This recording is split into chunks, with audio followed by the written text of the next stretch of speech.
class we'll focus on the ionic radii, and it's a new topic to you. You have seen your cations and anions. If you talk about the ions, you know that ions are, they have a species, they have the charges, either they are positive or they are negative. When they are positive, then you know they are cations, and when they are negative, then you know it's a anion. So this charge is depends on the how much they are electron they are losing or gaining. If you talk about cations, cations always lose electrons. You know they can lose 1 electrons, 2 electrons, 3 electrons. Anions have also the same tendency, but they have a in a different form, that they gain electrons, 1 electron, 2 electrons, 3 electrons, this way. So they gain electrons. So the size is, you have to focus. So once they form the ions, the positive one is cation, negative one is anion. Now what does it means, ionic radii? You know when these two cations and anions they combine, they leads to form you a compound. होता है ना, compound बना लेते हैं A9 cations मिलके.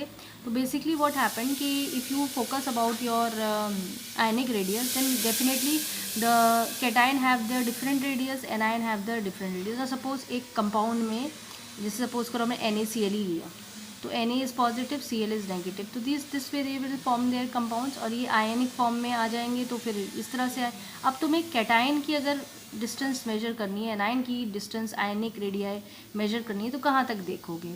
तो basically this is the point of here. जैसे यहाँ पे आपने सेंटर ऑफ द न्यूक्लियस लिया, ये पॉइंट है, the distance from its nucleus to the point which the nucleus has influence to the electrons clouds of the ion. अब यहाँ पे कैटाइन है या एनाइन है, ये दोनों पास पास है. यहाँ तक आपको ये, यानी इनके जो इलेक्ट्रॉन्स से ये इन्फ्लुएंस्ड है, ये डिस्टेंस जो हो जाएगा वो, क्योंकि कैटाइन की तरफ से है, तो ये पोर्शन यहाँ से लेके यहाँ तक जो होगा वो कैटाइन रेडियस होगा. और एनाइन का पोर्शन जो है वो हमारा कैटाइन रेडियस होगा. ठीक है, हम बाद में देखेंगे इनका साइज़ बड़ा छोटा क्यों है. That will I will talk here only.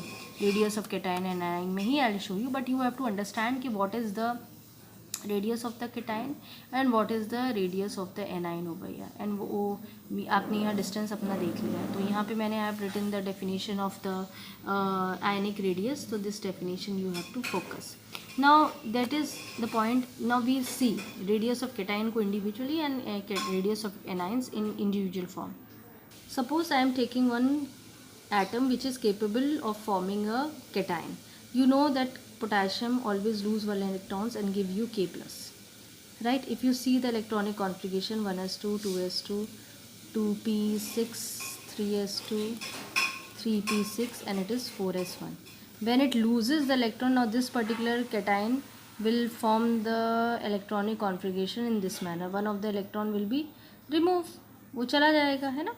ये कंडीशन हो जाएगी.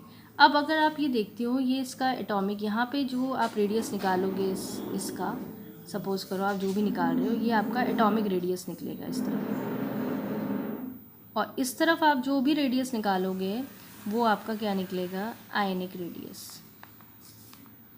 ठीक है, आयनिक रेडियस और आयनिक रेडियस, दिस विल, ये आपको ध्यान देना है.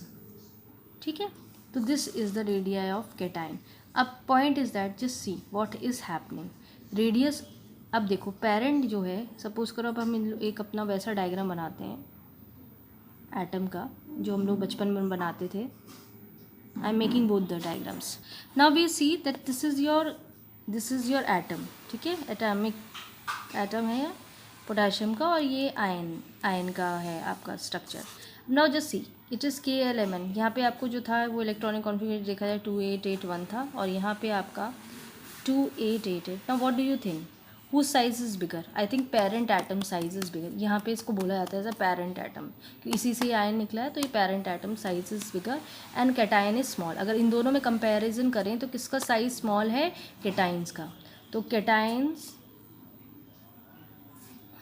Is always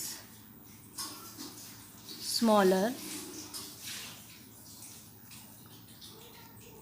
than the radius of atom, right? ये आपको दिख रहा है, इसीलिए मैंने बच्चों वाले स्ट्रक्चर बनाया ताकि आप समझ सकें. देखिए KLMN है या KLM.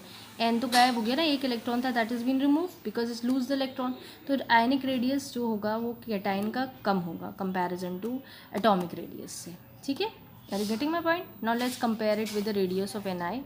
Now let's take about the radii of anion or radius of anions. You know that I am taking a non-metal. Chlorine तो आप देखे हुए हैं and its take one electrons and it forms you यहाँ पे वो A9 बना लेता है. ठीक है, ये आपका एटम है. So you see that over here 5 electrons are there, over here 6 electrons are there. है ना? Now the point is that the more the electron over here, if you see the anions is having two things. What is that? Electrons are also increasing. Electron increases हो रहा है.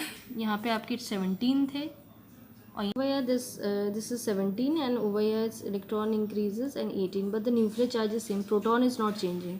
only यहाँ देखो atomic number change नहीं हो रहा है, यहाँ पे सिर्फ इलेक्ट्रॉन्स चेंज हो रहे हैं. तो न्यूक्लियर चार्ज क्या होता है? That remains same over here. that is not at all changing over here. that you have to keep it in mind, right? now let's focus on it that what is the condition is having. तो nuclear charge same है, electrons more है यहाँ पे. तो क्या हो रहा है कि आपका जो इफेक्टिव न्यूक्लियर चार्ज है वो बेसिकली क्या हो रहा है, यहाँ पे डिक्रीज़ हो रहा है ना भाई. जो आपका न्यूक्लियर चार्ज है वो उतना ही है, वो बढ़ा तो है नहीं, लेकिन इलेक्ट्रॉन्स जो हैं वो बढ़ गए हैं. तो आपको क्या हो रहा है कि जो इफेक्टिव न्यूक्लियर चार्ज हो रहा है, जो न्यूक्लियस जो होता है वो एक्सर्ट करता है ना इलेक्ट्रॉन्स पर, वो क्या हो रहा है, वो डिक्रीज़ हो जा रहा है. क्योंकि अब इलेक्ट्रॉन्स जो वैलेंस इलेक्ट्रॉन्स में क्या हो गए हैं, वो ज़्यादा हो गए and the valence electrons move away from the nucleus and the size increase. तो उसके वजह से क्या हो गया है, जो आपका जो इलेक्ट्रॉन्स है वो न्यूक्लियस से दूर हो गए. अभी तक यहाँ ज़्यादा पावरफुल था, अब इलेक्ट्रॉन्स के बढ़ने की वजह से ये जो न्यूक्लियर चार्ज था वो कैसे, वो तो सेम ही है, वो तो बढ़ा नहीं, वो तो उतने का उतने, लेकिन इलेक्ट्रॉन बढ़ गए हैं. जिसकी वजह से तुम्हें क्या रखना है कि साइज़ जो है उसका बढ़ जाएगा. भले ही तुम्हें देखो नंबर ऑफ शेल्स तुम्हें Cl में चाहे तुम ये बनाओ या तुम इसका एटम का देखो, चाहे तुम इसका आयन का देखो, एनाइन का देखो. ठीक है, यहाँ 2 इलेक्ट्रॉन्स होंगे, 8 होंगे या 8 होंगे या 2 है, तो तुम मुझसे कह सकते हो मैम यहाँ पे तो शेल सेम ही आ रहे हैं. लेकिन but what I want to tell you, जो न्यूक्लियर चार्ज है वो क्या है, यहाँ पे सेम है. क्योंकि प्रोटॉन में चेंजेस नहीं है, सिर्फ इलेक्ट्रॉन में. यहाँ 17 इलेक्ट्रॉन्स थे, यहाँ 18 हो गए, लेकिन प्रोटॉन तो वही रहा होगा ना जो एटॉमिक नंबर था आपका. ठीक है, तो वो तो चेंज हुआ नहीं है, वो तो वहीं का वहीं है आपका. और न्यूट्रॉन की तो कोई वैल्यू होती नहीं है, तो न्यूट्रली चार्ज होता है. तो पॉइंट इज़ दैट कि जो आपका न्यूक्लियर चार्ज है वो सेम है. जो न्यूक्लियस यहाँ पे पुल लगाएगा इलेक्ट्रॉन में, वो ज़्यादा इफेक्टिवली लगाए कंपैरिजन टू दिस. यहाँ पे क्या है, उस लेवल पे नहीं लगा. अब एक इलेक्ट्रॉन ज़्यादा है उसको खींचना है उसे, तो तुम्हें क्या लगता है इसका साइज़ बड़ा होगा इसका, तो यहाँ पे एनाइन का साइज़ बिग होगा. एनाइन का size is big comparison to parent atom. समझ में आ गया क्यों ज़्यादा हुआ यहाँ पे इस जगह पे?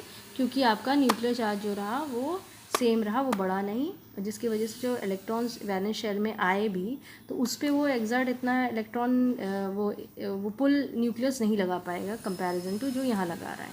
इसीलिए रेडियस ऑफ जो एनाइन होता है वो मोर होता है comparison to parent atom. So you are getting my point.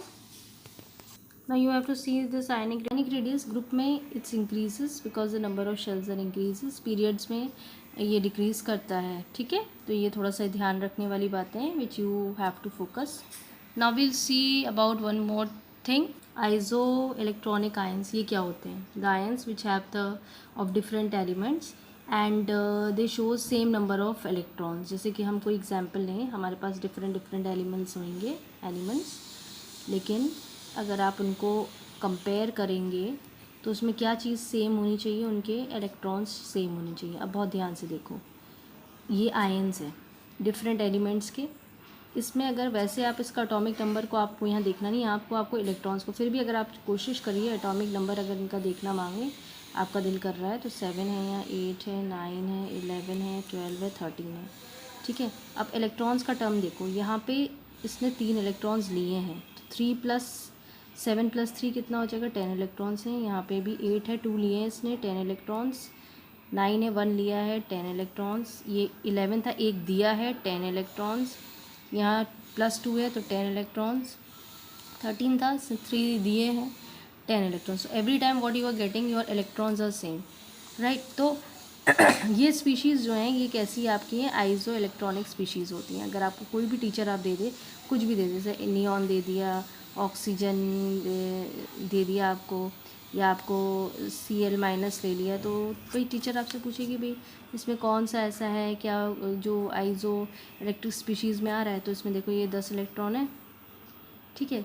अब ये 10 इलेक्ट्रॉन्स हैं, लेकिन यहाँ इसमें देखो ये 8 होता है इसका एटॉमिक नंबर, ठीक है, ये -2 है यहाँ पर, तो ये 10 इलेक्ट्रॉन्स ले लेगा। यहाँ पे तो 10 इलेक्ट्रॉन ही होंगे, यहाँ तो 18 इलेक्ट्रॉन्स होंगे, तो बेसिकली ये इसके आइसो इलेक्ट्रॉनिक स्पीशीज़ रहेगी, ठीक है। तो नियॉन की ये सब ये जो ऑक्सीजन -2 है, ये आपकी आइसो इलेक्ट्रॉनिक स्पीशीज़ रहेगी, ठीक है। तो this thing you have to focus, सिर्फ इलेक्ट्रॉन्स के उससे आप देखेंगे कि इलेक्ट्रॉन्स किसके मैच कर रहे हैं।